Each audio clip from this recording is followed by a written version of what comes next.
کوئی تم سے بھلائی کی امید رکھے تو اسے مایوس مت کرو، کیونکہ لوگوں کی ضروریات کا تم سے وابستہ ہونا تم پر اللہ کی عنایت ہے۔ بعض دفعہ کسی سے بھلائی کرنے کا اس سے بہتر طریقہ اور کوئی نہیں ہوتا کہ آپ اپنے آپ کو ان کی زندگی سے نفی کر دیں۔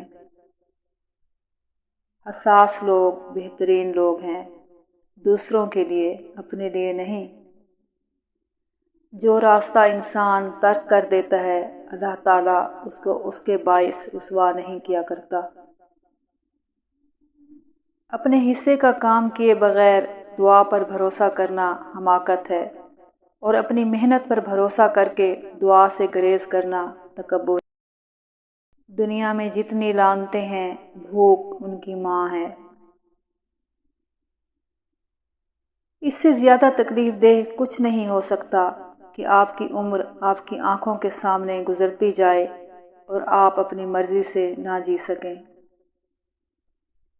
جو مصیبت انسان کو اللہ سے دور کر دے وہ سزا، اور جو مصیبت انسان کو اللہ کے قریب کر دے وہ آزمائش ہوتی ہے۔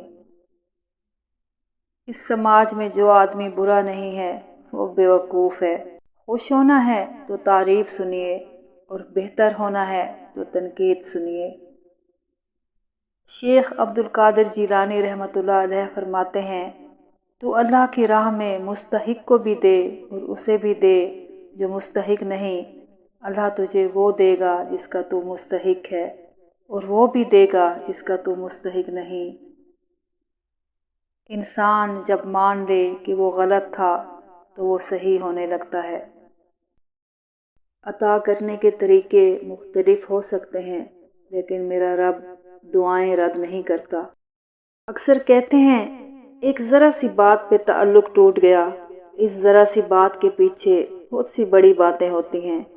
وہ ذرا سی بات دراصل برداشت کی آخری حد ہوتی ہے۔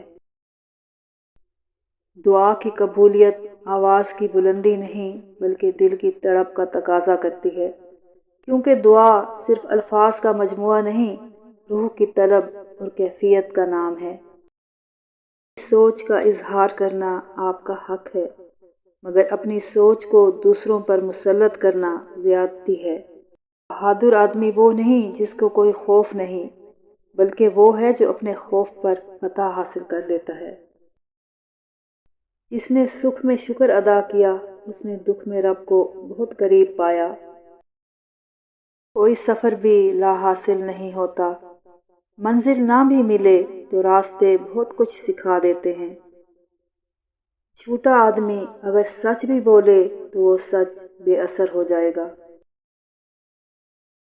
انسان تب سمجھدار نہیں ہوتا جب وہ بڑی بڑی باتیں کرنے لگے، بلکہ وہ سمجھدار تب ہوتا ہے جب وہ چھوٹی چھوٹی باتیں سمجھنے لگتا ہے۔ ایک خوبصورت بات اللہ تعالیٰ سے مانگو، بے حساب مانگو اور بلا جھجک مانگو، کیونکہ ایک وہی ذات ہے جو دیتی ہے اور واپسی کا تقاضا نہیں کرتی۔